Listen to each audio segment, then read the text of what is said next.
Did you accidentally get nail polish onto your finger? Or did your child decide to paint their face with your favorite nail polish? Skin can be sensitive to harsh cleaners such as acetone and nail polish remover.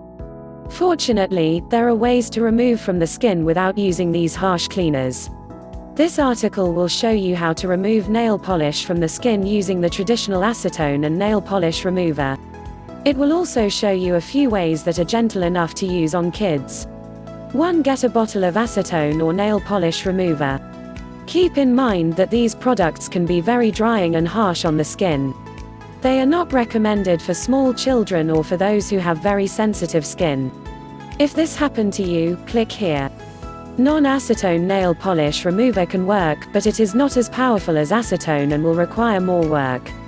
2. Choose something to apply the acetone or nail polish remover with. For small areas, a cotton ball would work just fine. A towel will work better on larger areas, such as hands, arms, and feet. If you just did your nails, consider using a Q-tip. You can hold the Q-tip by one end, and use the other end to buff the polish away. 3. Consider putting on some latex gloves.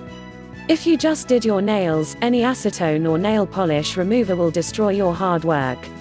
If you can't find a Q-tip, it might be a good idea to put on a pair of latex or plastic glove to protect your pretty, painted nails. 4. Dampen the cotton ball or towel with the acetone or nail polish remover. You want the cotton ball or towel to be wet, but not soaking or dripping. If necessary, squeeze out the excess moisture with your fingers. If you are using a Q-tip, dip it into the acetone or nail polish remover. Wipe off any excess on the rim of the bottle. 5. Rub the affected area until the polish comes off. If needed, re-soak the cotton ball or towel. Eventually, the nail polish will come off. 6. Rinse your skin with soap and water. If you have sensitive skin, you may also want to treat the area with some hand cream or lotion. This will help prevent any dryness.